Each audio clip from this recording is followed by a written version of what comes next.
Bonjour, bienvenue dans ce premier épisode du Cocteau Podcast.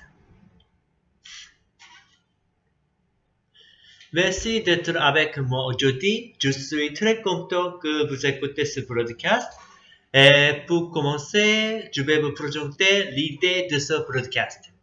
Alors, le Cocteau Podcast, qu'est-ce que c'est? C'est tout simplement pour les gens qui apprennent le français et qui ne trouvent pas de choses intéressantes à écouter. Il y a plusieurs profils de personnes qui apprennent le français. Par exemple, les débutants. Pour les débutants, il y a plein d'exercices sur Internet, des livres, etc. Et pour les personnes qui ont déjà un niveau avancé, elles peuvent tout simplement lire, regarder, écouter tous les médias français parce qu'elles sont capables de les comprendre. Mais entre les deux, il y a des personnes qui ont un niveau intermédiaire et qui ne peuvent pas encore comprendre les médias français traditionnels, les médias francophones, parce que c'est un peu trop compliqué. Les personnes parlent trop vite. Par exemple, ils ont un vocabulaire avec des mots qui sont un peu compliqués. Donc moi, ce que je veux faire avec le Compte Podcast, c'est vous aider à apprendre le français, pas avec la grammaire, mais en écoutant des choses intéressantes sur différents sujets. Par exemple, je vais vous parler de politique, de société, de culture, de la France, mais aussi de tous les autres pays, de toutes les choses qui, moi, m'intéressent et qui peut-être vont vous intéresser aussi. En tout cas, c'est ce que j'espère. Alors, je vais vous dire quelques mots sur moi. Je vais vous présenter comme c'est le premier podcast.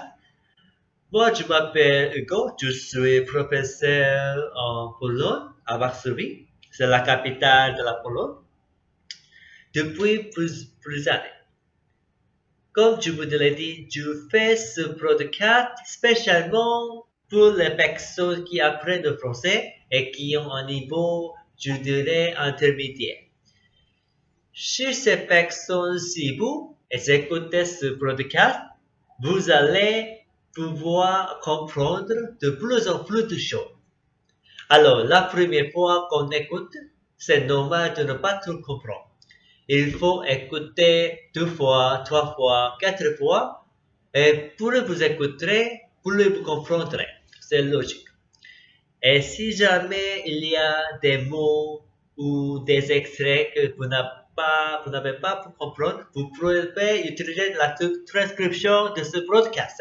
La transcription de le site internet, coton.com, et vous pouvez y trouver toutes les transcriptions de tous les épisodes.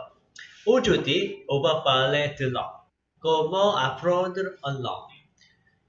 Pour commencer, il faut faire la distinction entre la langue maternelle et une langue étrangère. La langue maternelle, on n'en a que. On a seulement une langue maternelle. C'est la langue qu'on apprend quand on est enfant. On a besoin de cette langue tout simplement pour parler avec ses parents, avec ses amis, pour communiquer, pour transmettre des messages.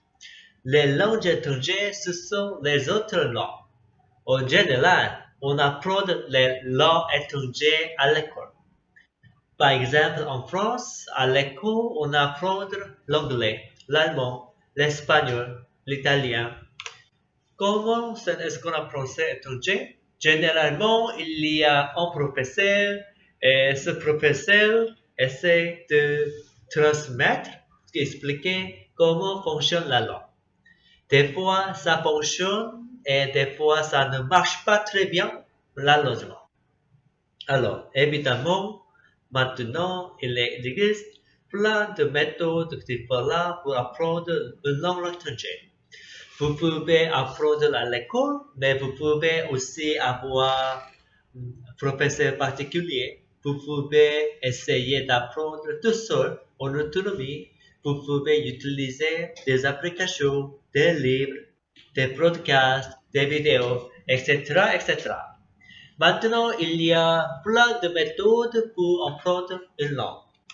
Mais aujourd'hui, on ne va pas vraiment parler de différentes méthodes. On va plutôt parler de la théorie.